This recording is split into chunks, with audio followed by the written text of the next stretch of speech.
에거서 크리스티, 디오메데스의 말. 전화벨이 울렸다. 여보세요? 푸아로 씨세요? 에르킬 푸아로는 그 목소리의 주인공이 젊은 스타도트 의사라는 것을 즉각 알아차렸다. 그는 마이클 스타도트를 좋아했다. 수줍게 웃는 모습하며 범죄에 대한 그의 소박한 관심이 모두 그의 마음에 들었던 것이다. 그뿐 아니라 자신이 선택한 직업에 아주 열심이고 철두철미하다는 점에서는 존경스럽기까지 했다. 귀찮게 해드리고 싶지는 않습니다만 상대방은 말을 채 잇지도 못하고 끝을 흐렸다. 하지만 자네를 귀찮게 하는 일이 생겼다는 건가? 에르킬 푸아로가 대뜸 그 말뜻을 알아채고서 이렇게 되물었다. 예, 그래요. 미카엘 스타더트 박사의 목소리에는 안도감이 깃들어 있었다. 대본에 알아맞히시다니 정말 대단하신데요. 그 정도를 가지고 그러나. 그런데 대체 무슨 일인가? 스타더트는 즉시 대답하기가 어려운 모양이었다. 이윽고 그는 좀 더듬거리며 대답했다. 이런 늦은 시각에 당신을 오시라고 하면 너무 뻔뻔한 것 같아서 그렇지만 제가 지금 곤란한 상황에 처해 있거든요. 물론 가고 말고 자네 집으로 가는 건가? 아니요. 사실 전 지금 큰 길 뒤쪽에 있는 뮤스 거리에 와 있어요. 커닝바이 뮤스 17번째. 정말 오시겠습니까? 뭐라고 감사의 말을 드려야 할지 모르겠군요. 네, 즉시 가겠네. 하고 에르킬 푸아로는 대답했다. 2. 에르킬 푸아로는 번지수를 살펴보며 어두컴컴한 뮤스 거리를 걷고 있었다. 새벽 1시를 막 지난 시각이어서인지 창문을 불빛이 새어나오고 있는 한두 집을 빼고는 대부분 깊은 잠에 빠져 있는 듯했다. 17번지에 도착해보니 문을 열어놓은 채로 스타더트 의사는 밖을 내다보고 있었다. 푸아로 씨, 그가 말했다. 올라오시죠. 좁은 사다리처럼 생긴 계단이 위층으로 이어지고 있었다. 오른쪽으로 상당히 커다란 방이 있었는데 방 안엔 소파와 함께 삼각형 모양의 은빛 쿠션과 많은 컵들이며 병들이 어지럽게 놓여 있었다. 그런데 방 안은 온통 엉망이었다. 담배꽁초와 깨진 계리 조각들이 이곳저곳에 마구 흐트러져 있었다. 하고 에르킬 푸아로가 말했다. 친애하는 왓슨 선생, 여기서 파티가 있었나 보군. 예, 파티가 있었나 봐요. 하고 스타더트는 웃지도 않고 말했다. 무슨 파티였는지는 모르겠습니다만, 예, 전 직업상 여기 온 것뿐입니다. 무슨 일이 생겼나? 스타더트가 말했다. 이 집은 페이션스 그레이스 부인 집입니다. 페이션스 그레이스 부인. 그 이름 하나 아주 매력적이면서도 고창스러운 건 하고 푸아로가 말했다. 그레이스 부인한테는 매력이라거나 고창스러운 구석이 조금도 없습니다. 거칠어 보이는 여자예요. 이미 남편을 2사람이나 거쳤고 지금은 자기를 차버릴 것 같다는 남자와 동거를 하고 있죠. 이 파티를 시작할 때는 술을 마시다가 나중에는 마약까지 먹었나 봐요. 코카인이 틀림없더군요. 코카인은 사람의 기분을 아주 황홀하게 만들고 온 세상이 다 자기 것이라는 환상에 사로잡히게 하는 마약이죠. 또 그걸 사용하면 원기가 왕성해지고 평소보다 훨씬 더 힘이 넘치는 것 같은 기분이 듭니다.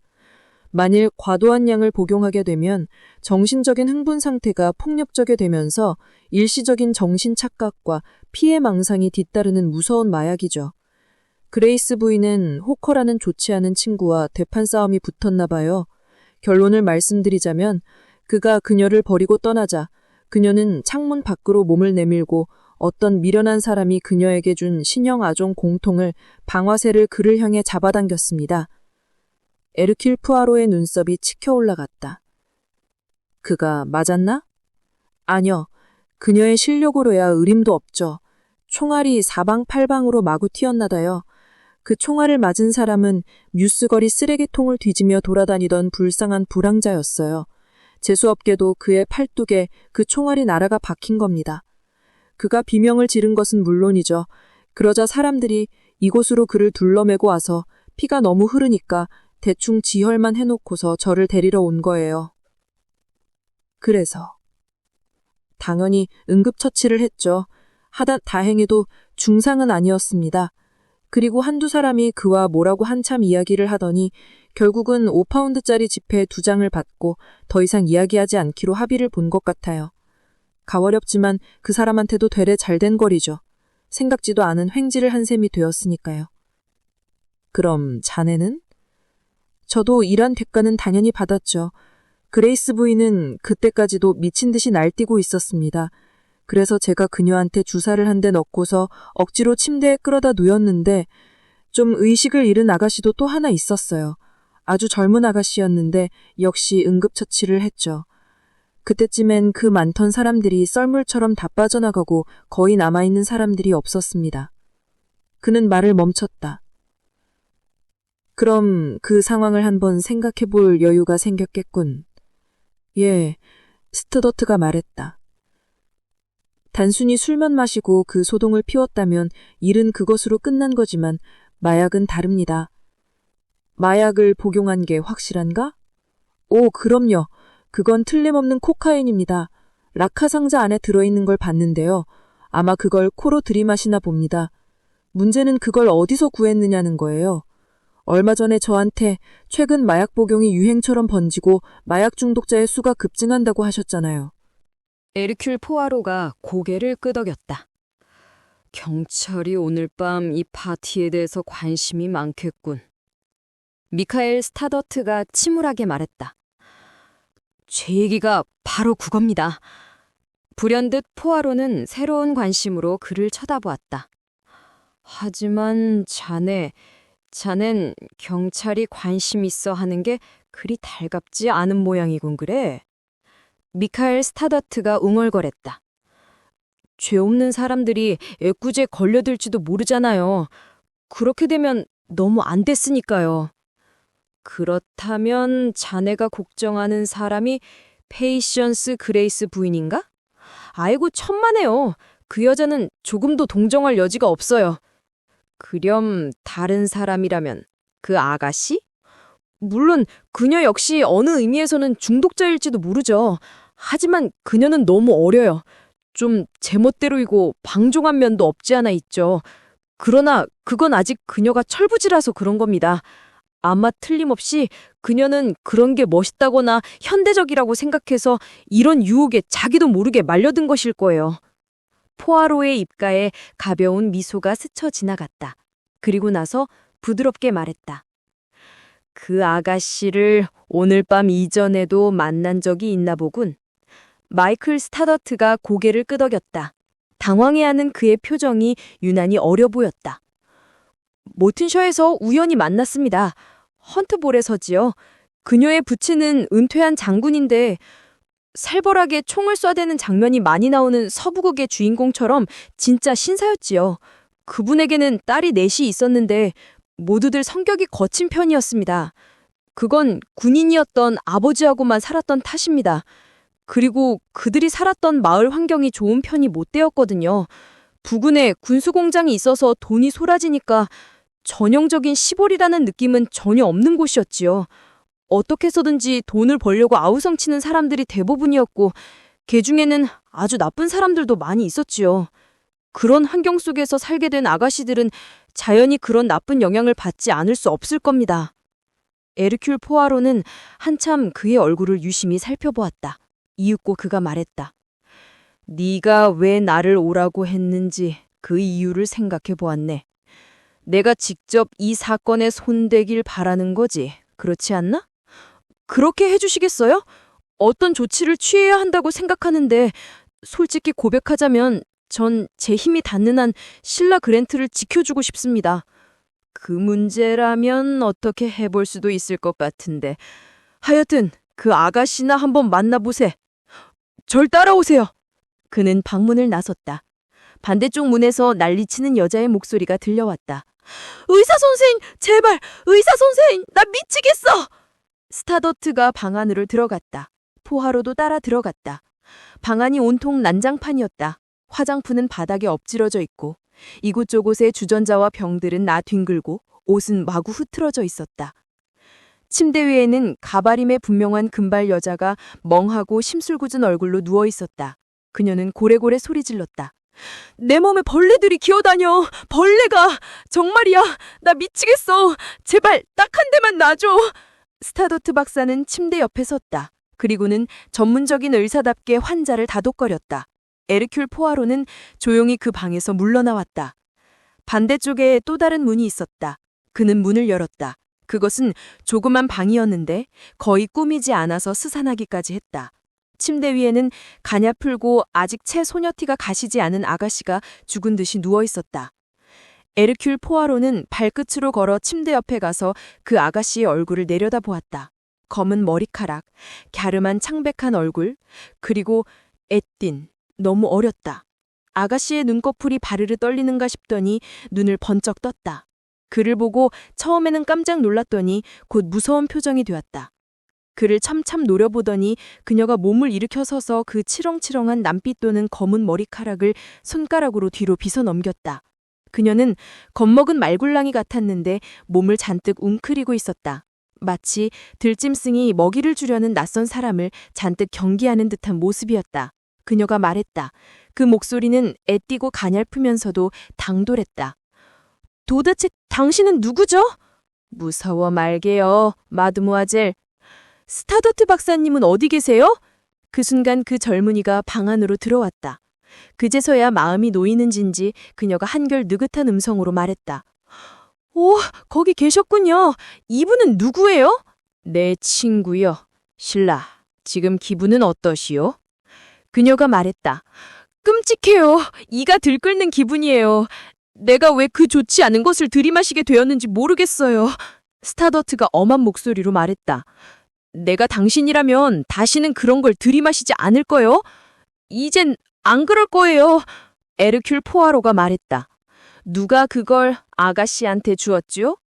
그녀의 눈이 커지면서 윗입술이 약간 경련을 일으켰다. 여기 이 파티 때 나온 거예요. 우리 모두 그걸 코로 들이마셨어요. 그랬더니 처음에는 몸이 하늘로 붕 뜨는 기분이었더라고요. 에르큘 포아로가 부드럽게 물었다. 그럼 그걸 여기 가져온 사람은 누구죠? 그녀가 머리를 흔들었다. 전 몰라요. 아마 토니일지도? 토니 호커? 하지만 정말로 그때에 대해선 아는 게 없어요. 포아로가 부드럽게 말했다. 코카인을 사용한 건 이번이 처음이요, 마드모아셀. 그녀는 고개를 끄덕였다. 그게 처음이자 마지막이 되어야 하오. 하고 스타더트가 퉁명스럽게 말했다. 예, 저도 그럴 생각이에요. 하지만 그때 기분은 정말 황홀했어요. 이봐요, 신라 그란트. 하고 스타더트가 말했다. 지금 난 의사로서 말하는 거니까 내 말 잘 들어야 해요. 일단 마약을 상습적으로 복용하게 되면 그 사람은 상상조차 할 수 없는 비참한 지경에 이르게 되어 파멸밖에 남는 게 없단 말이요. 난 그런 사람을 여러 보아왔기 때문에 누구보다도 잘 알아요. 마약은 인간의 육체와 정신을 파멸시킵니다. 술이 그래도 마약에 비하면 훨씬 신사죠. 이 순간부터 당장 그것을 끊어요. 내 말 명심해요. 그건 결코 재미나는 일이 못 된다는 걸. 만약 오늘 밤의 일을 당신 아버지가 아신다면 뭐라고 하시겠어? 아버지? 신라 그랜트의 목소리가 더욱 높아졌다. 아버지? 그녀는 웃기 시작했다. 아버지의 얼굴이 어떨지는 보지 않아도 뻔하죠.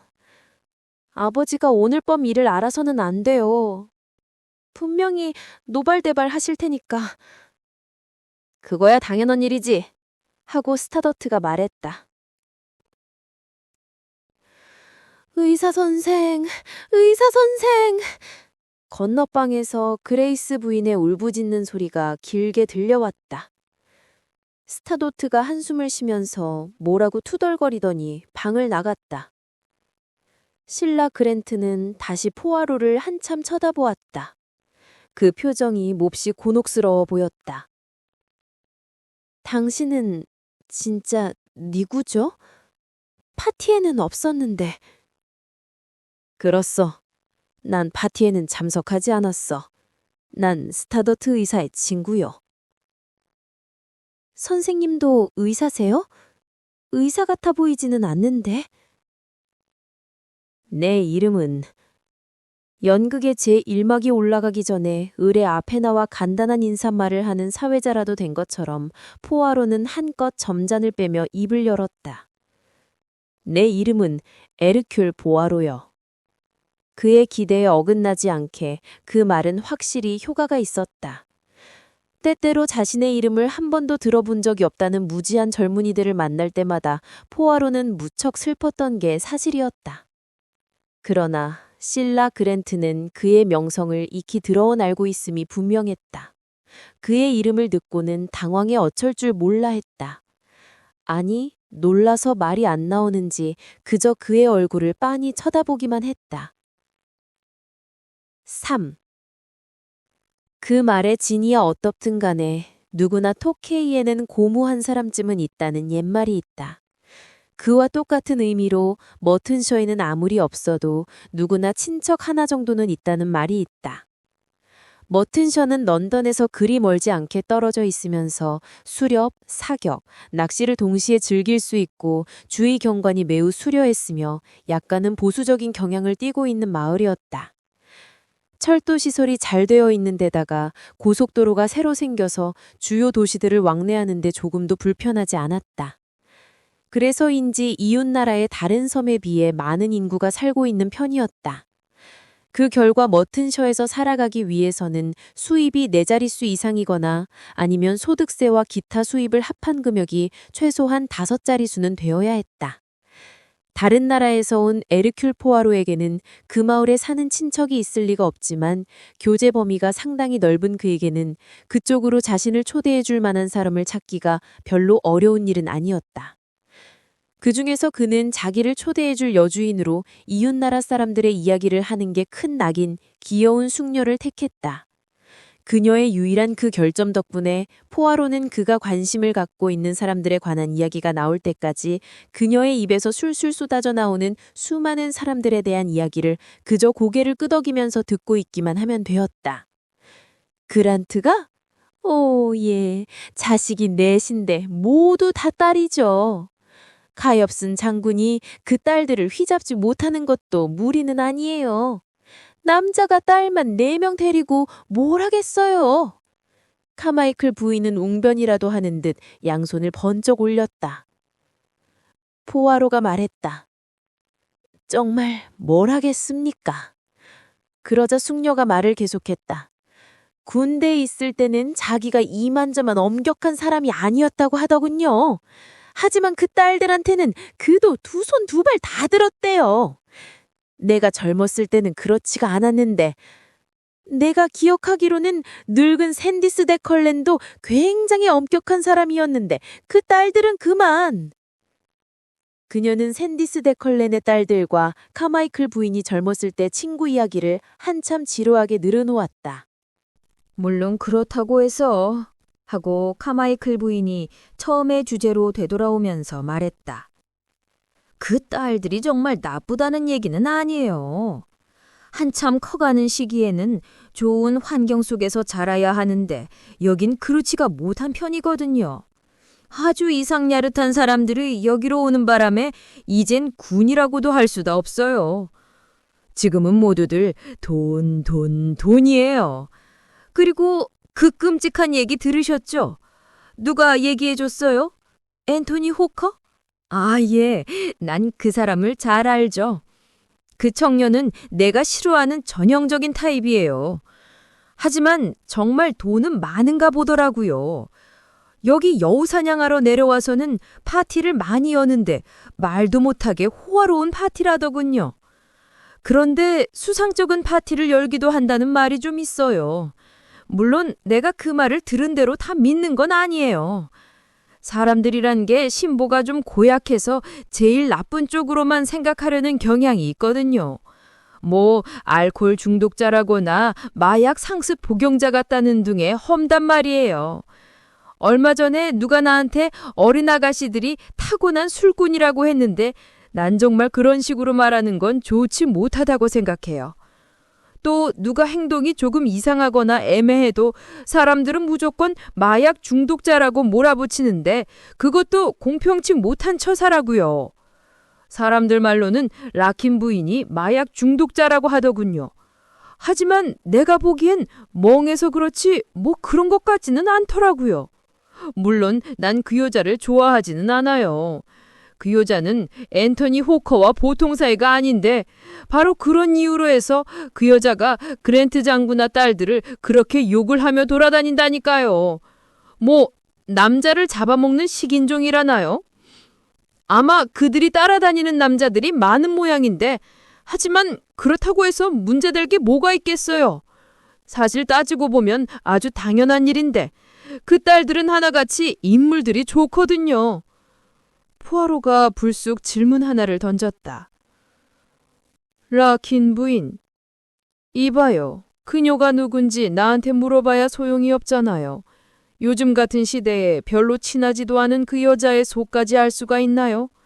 사람들 말로는 그 여자가 아주 부자고 말타기를 즐긴다 합디다. 본래 그 남편은 도해지에서 상당한 자산가였는데 죽었다고 하더군요. 이혼한 게 아니고. 그 여자는 여기서 오래 살지 않았어요. 그랜트 장군이 이사 온 다음에 바로 이사 왔으니까 말입니다. 내 생각으로는 항상 그녀가 들고 있던 쇠단기로 푸아로의 손을 찰싹 때렸다. 그는 아파서 몸을 움츠리며 상을 찡그리는 것도 아랑곳하지 않고 그녀는 흥분된 목소리로 외쳤다. 정말 그렇구나. 그래서 당신이 여기까지 온 거군요. 음흉하고 교활한 사람 같으니라고. 자, 나한테 모든 걸 솔직히 얘기해봐요. 내가 얘기할 게 뭐가 있어야죠. 카마이클 부인이 다시 손가락을 때릴 태세여서 푸아로는 재빨리 손을 치웠다. 얘기하지 않고는 못 빼기실걸요? 에르큘 푸아로 씨? 지금 당신의 콧수염이 떨리고 있단 말이에요. 물론 당신이 여기 내려온 건 죄몸 흘려서 쪽만 범죄 때문일 거요. 최근에 누가 죽었더라. 늙은 루이자 길모어밖에 없는데 그녀는 85인데 수종까지 걸렸잖아. 그러니까 그녀는 아니고. 그럼 레오 스테이버턴? 가소포도 그 사람은 사냥터에서 목이 부러져 온몸에 깁스를 하고 누워있다. 그러니까 분명 그 사람도 아냐. 그럼 살인사건이 아닌가? 아이고 답답해 미치구려. 최근에는 보석강도 사건이 발생했다는 말도 못 들었는데 혹시 범인을 추적하는 거 아니에요? 그럼 베릴 라킨? 그 여자가 남편을 독살이라도 했어요? 그러고 보니까 그 여자가 그렇게 멍해 있는 게 양심의 가책 때문이었다는 거구나. 부인 하고 에르큘 푸아로가 큰 소리로 말했다. 너무 비하기 심하십니다. 무슨 소리? 분명히 무슨 일이 있다니까요, 에르큘 푸아로 씨. 고전 문학에 대해 잘 아십니까, 부인? 거기에 고전 문학이 왜 갑자기 나오는 거죠? 이번 일과 관계가 있기 때문입니다. 전 위대한 선배 헤라클레스와 같은 모험을 하고 있습니다. 디오미데스의 야생마 길들이기도 헤라클레스 모험 중에 하나이죠. 말을 길들이로 여겨왔다는 얘기는 말도 안 돼요. 그것도 당신 나이에. 게다가 항상 에나멜 가죽 구두만 신고 다니면서 내가 보기엔 말이라곤 한 번도 타보지 않은 사람 같은데. 그 말들은 상징적인 의미를 가진 말들입니다. 인간의 육체를 먹고 사는 야생마들을 뜻하는 거죠. 정말 듣기에도 역겨워요. 정말 그 고대 그리스 로마 신화는 내용이 불쾌해요. 그런데 왜 목사들이 설교하면서 그 신화의 구절들을 인용하기 좋아하는지 내 참 알 수가 없다니까. 도대체 무슨 의미인지도 알지 못하겠는데 그 신화의 주제라는 게 목사들한테는 도저히 맞지 않는 거라고요. 그 수많은 근신상간, 한결같이 벌거벗은 나체상. 지금 내가 목사들이 어떻다고 하는 건 아니지만 아가씨들이 어쩌다가 스타킹을 신지 않고 교회에 오는 날이면 난리를 치는 사람들이 그러니까. 그런데 가만히 있어봐요. 지금 내가 무슨 말을 하고 있는 거죠? 잘 모르겠는데요. 이 너구리 같으니라고 정말 얘기하지 않고는 못 베길 것 같은데 그러지 말고 나한테 솔직히 얘기해봐요. 라킨 부인이 남편을 살해한 거예요? 아니면 앤토니 호커가 브라이튼 트렁크 살인 사건의 범인인 건가요? 그녀는 간절한 눈길로 푸아로를 쳐다보았지만 그의 얼굴에는 아무 표정도 없었다. 위조지 패일지도 보이나 하고 카마이클 부인이 생각에 잠겨 중얼거렸다. 그저께 아침에 은행에 갔더니 라킨 부인이 마침 50파운드짜리 수표를 현금으로 바꾸는 걸 보았는데 아닌 게 아니라 현금도 많이 바꿔간다고 조금 수상하게 생각하긴 하긴 했어요. 아니야. 그건 말도 안 돼.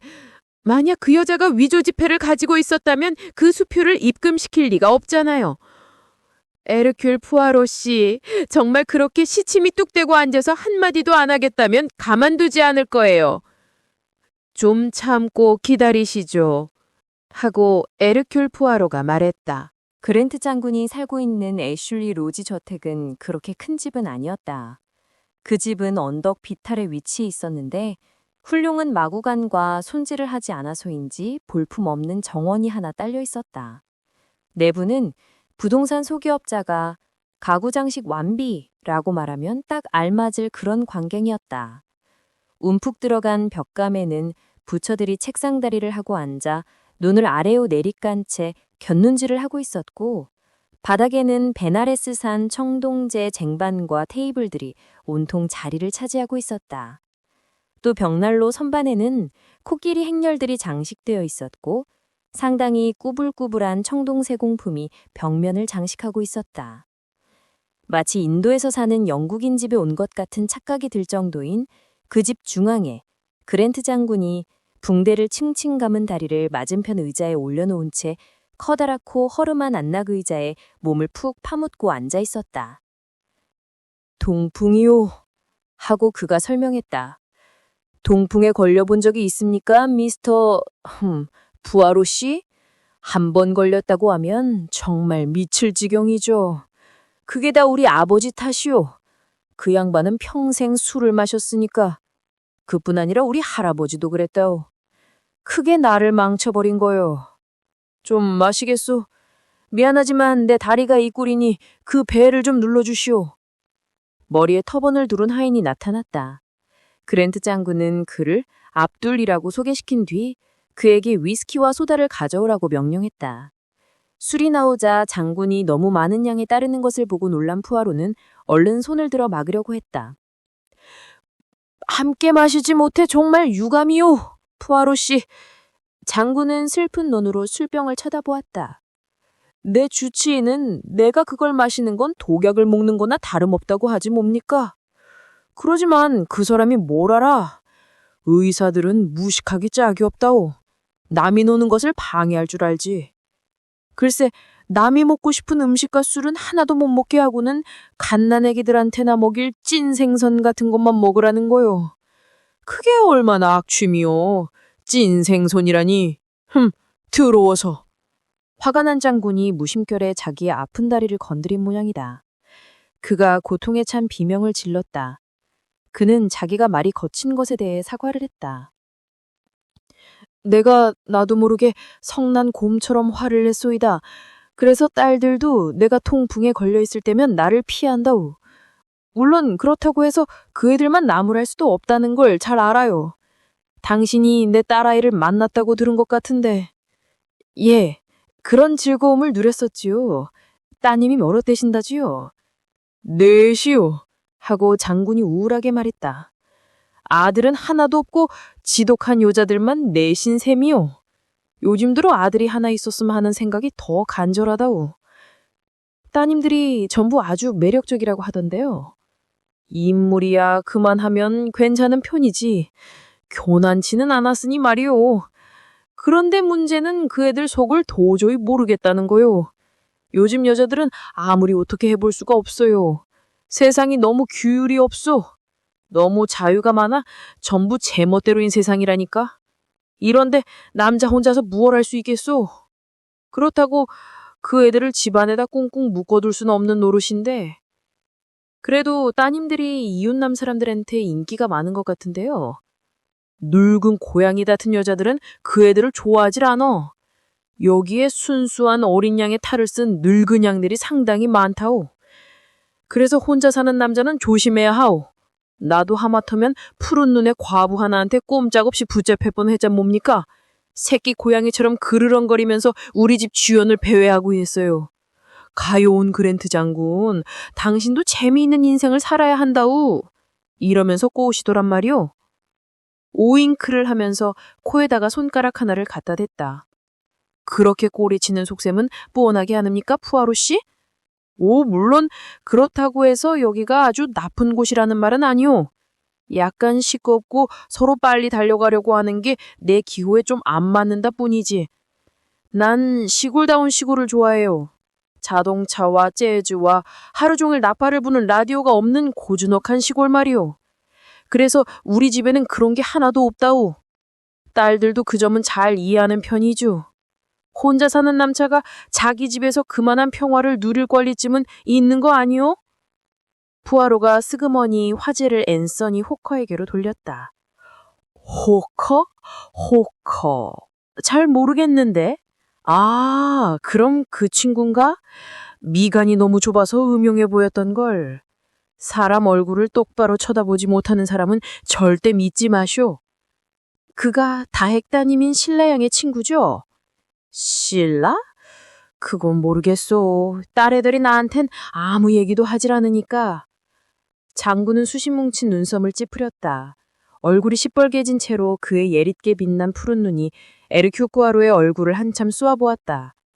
이봐요, 푸아로 씨. 도대체 무슨 일 때문에 그러시오? 당신이 날 찾아온 이유가 도대체 뭐냔 말이오? 포아로가 천천히 말했다. 글쎄요, 내 자신도 잘 모르겠습니다. 그러나 이것 하나는 말씀드릴 수 있습니다. 댁 따님인 신라 양이 아마 따님 모도일지도 모르죠. 좋지 못한 친구들을 사귀고 있습니다. 나쁜 애들 틈에 들어갔다고요?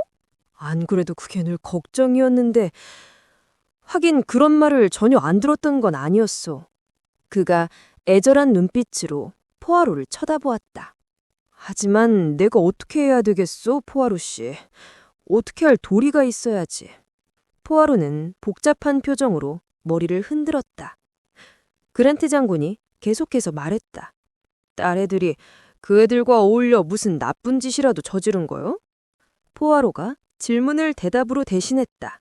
그랜트 장군, 혹시 따님들 중에 기분이 아주 좋아서 날뛰다가는 갑자기 의기소침해지고 성격이 아주 신경질적인 데다 정서적으로 불안정한 사람은 없습니까? 그 약 광고하는 투군, 그래. 아니, 우리 딸들 중에 그런 애는 하나도 없소. 그렇다면 다행입니다만. 포아로가 침울한 어조로 말했다. 도대체 그게 무슨 의미요? 마약. 뭐라고? 갑자기 장군의 입에서 천둥 같은 고함 소리가 터져나왔다. 포아로가 말했다. 한번 시험 삼아 해본 게 신라 양을 마약 중독자로 만들 수도 있습니다. 코카인 중독이 되는 데는 그다지 많은 시간을 요하지 않아요. 1, 2주면 충분합니다. 그리고 일단 중독이 되었다 하면 그것을 맞지 않고는 못 빼기 때문에 어떤 수를 써서라도 그걸 구하려 들지요. 그렇게 되면 돈이 많이 필요한 것은 두말할 나위가 없습니다. 마약 밀매업자가 엄청나게 돈을 많이 모으는 것도 바로 그런 이유 때문이죠. 포아로는 불같이 화난 노인이 입술에 침을 튀겨가며 온갖 욕을 하는 것을 잠자코 들었다. 이었고 그 불길이 가라앉자 장군은 이럴 때 바보 천치 같은 아들이라도 하나 있었으면 얼마는 좋을까 하는 말만 되풀이할 뿐이었다. 에르큐르 포아로가 말했다. 장군이 그렇게 존경하는 비튼 부인이 말한 대로 우린 먼저 산토끼를 잡아야 합니다. 마약 밀매업자를 잡기만 하면 내 기쁘게 그 녀석을 장군에게 선물로 드리지요. 그는 자리에서 일어서다가 장식이 많이 조각된 조그만 테이블에 걸려 넘어질 뻔했다. 그는 자기도 모르게 장군을 꽉 붙잡고서 가까스로 몸의 균형을 유지했다. 그는 중얼거리듯이 말했다. 정말 미안합니다. 장군, 마지막으로 한 번 더 부탁하겠는데 절 이해해 주시리라 믿습니다. 대답해 주십시오. 정말 대개 따님들과 이 모든 일에 대해 얘기를 한마디도 나누신 적이 없으십니까? 뭐라고요? 그 애들은 나한테 그런 사실을 한 번도 말한 적이 없다니까요. 내가 말할 수 있는 건 그것뿐이요. 장군이 말하지 않는 것도 당연하겠지요. 하긴 말해봐야 모두 거짓말뿐일 테고. 이런 제기랄, 이봐요. 장군, 당신이 입 다물 수밖에 없다는 걸 난 잘 압니다. 그건 생사에 달린 문제니까. 무슨 말인지는 아시겠죠? 바로 생사가 달린 문제란 말입니다. 오, 이런. 당신 마음대로 생각하시오. 늙은 군인이 성난 목소리로 으르렁거렸다. 그는 약간 기가 꺾인 기색이지만 도저히 납득할 수 없는 태도였다. 에르큐르 포아로는 베나레스 청동 물건들 사이를 조심스레 걸어가서 밖으로 나갔다. 5. 라킨 부인의 방엔 사람들로 꽉 차 있었다. 라킨 부인은 보조 테이블에서 손수 칵테일을 만들고 있는 중이었다. 그녀는 키가 컸는데 옅은 갈색 머리카락이 목 바로 뒤에서 안으로 도르르 말려 있었다. 그녀의 눈은 초록빛을 띤 회색으로 눈동자가 유난히 크고 까맸다. 자기 딴은 우야한 척 해보며 사람들 사이로 돌아다녔는데 그래서 그런지 그녀의 나이는 겨우 30대 초반으로 보였다. 자세히 들여다봐야 겨우 알 수 있는 눈가의 주름만을 뺀다면 그녀는 실제 나이보다 적어도 10살은 더 젊어 보였다. 이곳에 에르큐르 포아로를 초대해준 사람은 카마이클 부인의 친구로 성격이 활발한 중년 부인이었다. 그는 칵테일 잔을 손에 들고 창문 옆에 앉아있는 한 아가씨에게로 가까이 다가갔다. 그 아가씨는 조그맣고 예쁜 미인이었다. 옷 같은 피부와 발르스레한 되를 도면 아주 엔젤처럼 보였다. 에르키르 포아로가 그녀에게 다가가자 단번에 그녀의 눈빛에 경계하는 듯한 기색이 어렸다. 그가 말했다. 아가씨의 건강을 위하여. 그녀는 고개를 끄덕여 보이고 술을 한 모금 마셨다. 그러더니 그녀가 불쑥 입을 열었다. 우리 언니를 아시죠? 언니. 아, 그럼 아가씨가 그랜트 장군의 따님 중에 한 분인가? 전 팸 그랜트예요. 오늘 언니는 어디 있어? 사냥하러 나갔는데 곧 돌아올 거예요. 난 아가씨 언니를 런던에서 만났지? 알고 있어요. 언니가 다 얘기한 모양이군? 팸 그랜트가 고개를 끄덕였다. 그녀가 갑자기 물었다. 신라 언니가 곤경에 처했어요? 그럼 언니가 모든 걸 다 얘기하지 않았나 보군. 아가씨는 머리를 끄덕였다. 토니 호카도 거기 있어요? 포아로가 미처 대답하기 전에 문이 열리면서 토니와 신라 그랜트가 안으로 들어왔다. 그들은 사냥복을 입고 있었고 신라의 뺨에는 흔복이 찍찍이 묻어 있었다. 안녕하십니까 여러분. 우리도 한잔하러 왔습니다. 토니의 물병이 말라버렸거든요. 포아로가 중얼거리듯이 말했다. 자기가 마치 천사라도 하는 것처럼 말하고 있는데 팸 그랜트가 날급게 그의 말을 가로챘다. 사실은 낙마라는 말씀이죠? 포아로가 신학하게 대답했다. 듣고 보니 정말 그런 것 같는데. 베릴 라킨이 앞으로 다가갔다. 여기 있었군, 토니. 오늘 사냥이 어땠는지 얘기해 주겠어? 길러츠 담블스프로 간 거야? 그녀는 능숙한 솜씨로 그를 벽난로 옆에 있는 소파로 끌고 갔다. 포아로는 그가 그녀를 따라가기 전에 고개를 돌려 신라를 흘낏 쳐다보는 것을 유심히 지켜보았다. 신라가 포아로를 본 모양이었다. 그녀는 잠시 머뭇거리더니 곧 창문 옆에 두 사람 곁으로 다가왔다. 그러더니 다짜고짜 물었다. 어제 우리 집에 찾아왔던 사람이 바로 선생님이시죠? 아가씨 아버지가 얘기하시던가요? 그녀는 머리를 흔들었다. 앞돌이 당신 인상을 말해줬죠. 그래서 나 혼자 짐작한 거예요. 팸이 큰 소리로 말했다. 아버지를 만나러 가셨다고요? 포아로가 말했다. 아, 예, 친구를 통해 서로 아는 사이거든요. 팸이 날카로운 어조로 말했다. 난 믿을 수 없어요. 뭘 못 믿는다는 말이요, 아가씨? 아버지와 내가 친구를 통해 서로 아는 사이라는 건 말이요. 아가씨의 얼굴이 확 붉어졌다. 바보인 척 하지 마세요. 제 말은 선생님이 여기 온 진짜 이유는 그게 아니라는 거예요. 그녀가 자기 언니한테로 돌아갔다. 언니, 왜 아무 말도 하지 않는 거야? 신라가 깜짝 놀란지 약간 더듬거리며 말했다. 그게 토니 호커와는 아무 상관이 없겠지요? 꼭 그래야만 되는 이유라도 있어? 포아로가 물었다. 신라는 얼굴이 빨개지더니 방을 가로질러 다른 사람들한테로 가버렸다. 갑자기 팸은 격렬한 어조이긴 했지만 목소리를 낮추며 말했다. 전 토니 호커가 싫어요. 왠지 그 사람은 불길해 보이거든요. 그리고 그 여자도 라킨 부인 말이에요. 저들 좀 봐요. 포아로가 그녀의 시선을 쫓아 그 두 사람을 쳐다보았다.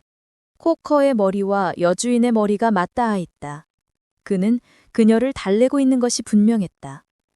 그때 그녀의 목소리는 한층 높아졌다. 하지만 난 기다릴 수가 없어. 난 지금 당장 원한단 말이야. 포아로가 엷은 미소를 지으며 말했다. 여자들이란 그게 무엇이든 간에 항상 당장 원하는 모양이요. 그렇지 않소? 그러나 팸 그랜트는 대답하지 않았다. 그녀는 얼굴을 숙인 채 자신의 트위드 스커트 옷자락을 신경질적으로 만지작거리고 있었다. 포아로가 어루만지듯이 나직하게 말했다. 아가씨는 언니와 아주 다른 타입이군요, 마드모아젤. 그녀가 진부한 평이다 하는 듯 고개를 번쩍 쳐들었다. 포아로 씨, 토니가 신라 언니에게 주는 약이 뭘까요? 언니를 변하게 만든 그게 도대체 무엇인지요? 그가 그녀를 똑바로 쳐다보았다.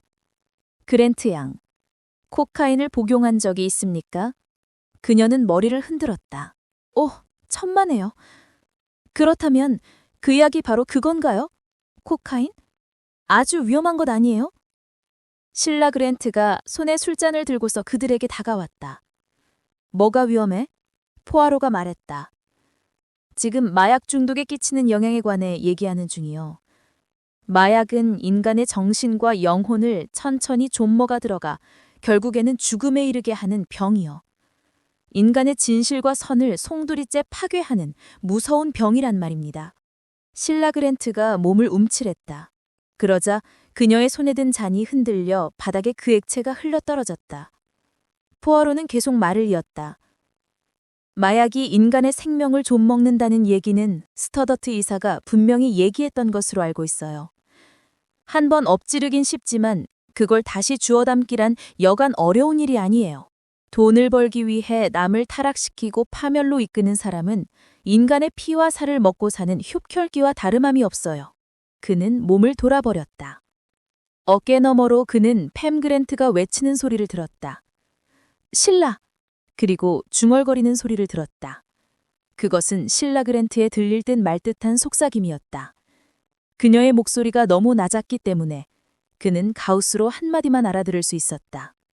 그 물병. 에르큘 포아로는 라킨 부인에게 작별 인사를 하고 홀로 나갔다. 홀 테이블 위에는 사냥용 채찍과 모자가 사냥용 물병과 함께 놓여 있었다. 포아로가 물병을 집어들었다. 병에는 ATH라는 약자가 새겨져 있었다. 포아로가 혼자 중얼거렸다. 토니의 물병이 비어 있다고? 그는 병을 조심스레 흔들었다. 물소리는 들리지 않았다. 그는 마개에 나사를 돌려 뚜껑을 열었다. 토니 호커의 물병은 결코 빈 병이 아니었다. 그 속에는 가득 차 있었다. 그것도 온통 하얀 가루가. 에르큘 포아로는 카마이클 부인의 저택 테라스에 서서 한 아가씨를 열심히 설득하고 있었다. 아가씨는 너무 어려요. 아가씨와 동생들이 얼마나 무서운 일을 하고 있는지 잘 모르기 때문에 그랬으리라고 난 믿고 있소. 아가씨는 디오메데스의 암말처럼 자신의 육체를 갉아먹고 있었던 거요. 신라가 몸을 떨면서 흐느껴 울기 시작했다. 말씀을 듣고 보니 정말 끔찍하군요. 하지만 그게 사실이겠죠? 그날 저녁 런던에서 스타더트 박사님이 저한테 그런 말 하기 전까지는 정말 그런 줄은 몰랐어요. 그분은 아주 엄숙하고 진지하게 제게 충고해 주셨어요. 전 그때서야 제가 했던 행동이 얼마나 무서운 것이었는가를 알게 된 거죠. 그 전까지는 전 그게 식후에 마시는 음료수인 줄 알았잖아요. 돈 주고 사 먹는 것인 줄은 알았지만 그게 그렇게 무서운 해를 끼치는 약인 줄은 정말 몰랐어요. 포아로가 말했다. 그럼 지금은? 신라 그랜트가 말했다.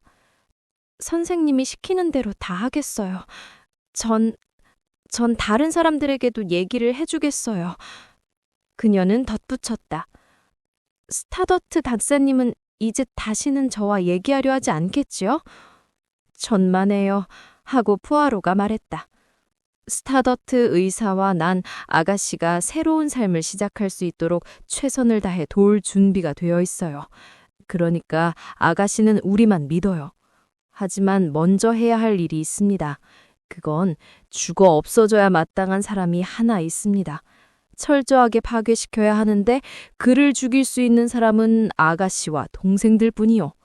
즉, 그가 유죄임을 입증할 수 있는 것은 바로 아가씨와 동생들 증언이란 뜻이요. 선생님이 지금 말씀하시는 사람은 우리 아버지? 아가씨의 아버지가 아니죠, 마드모아즐. 에르큘 포아로는 모르는 게 없는 사람이라고 내가 말했지요? 치안본부에서 아가씨의 사진으로 간단하게 신원을 확인했어. 아가씨 이름은 실라 켈리. 2, 3년 전 상습 절도범으로 소년원에 수감되었죠. 그 뒤 아가씨가 소년원을 나오자 그랜트 장군이라고 자처하는 한 남자가 아가씨에게 접근해 같이 지내자고 했소. 딸이라는 신분으로 말입니다. 그 사람은 아가씨가 뗄 노릇을 하면 많은 돈과 즐거움을 제공해주겠다고 했겠죠. 그 대신 아가씨는 그 코담배를 아는 사람에게 소개해주기만 하면 되었지요. 물론 어떤 사람이 아가씨에게 그걸 준 것처럼 하면서 말이요. 아가씨의 동생들 역시 아가씨와 사정은 마찬가지요. 그는 잠시 말을 멈췄다가 말했다. 그러니까 먼저 그 남자를 형무소로 보내야 해요. 그 다음에는, 예? 그 다음에는요? 포아로가 기침을 했다. 그가 미소를 지으며 말했다. 아가씨가 신의 은총에 감사해야 되겠지요. 7. 마이클 스타더트가 놀란 눈으로 포아로를 빤히 쳐다보았다. 그랜트 장군? 세상에 그랜트 장군이? 바로 그렇다네, 의사 선생. 그 모든 게 하나의 연출이었던 걸세. 그 불상, 베나레스산 청동제 수공툼, 그리고 인도인 하인, 그 모든 게 연출을 위한 소도구였던 게야. 그뿐인 줄 아는가?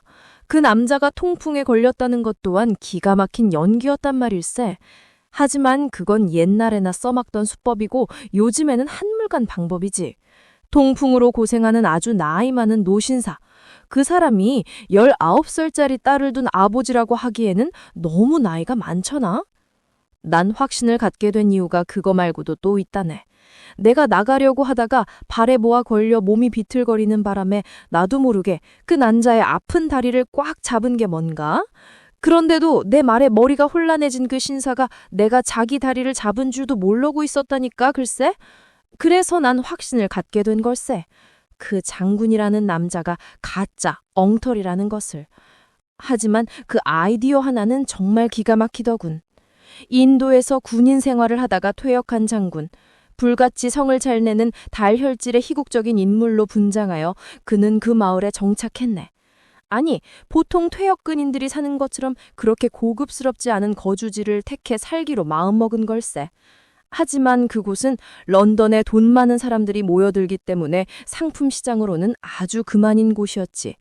게다가 누가 그 생기 있고 발달한 매력적인 어린 아가씨들을 의심하겠습니까? 또 만약 사실이 드러난다 해도 그 아가씨들이 피해자라고 하면 되는 것이니까 말일세. 그러니 그것만큼 확실한 일이 또 어디 있겠는가? 그 악마를 만나러 가셔서 어떻게 하실 생각이었는데요? 그를 깜짝 놀라기라고 해줄 심산 있었나요? 그렇다네. 난 무슨 일이 일어날 것인지 보고 싶었단 말인데 사실 그렇게 오래 기다릴 거 뭐고 할 필요가 없더군.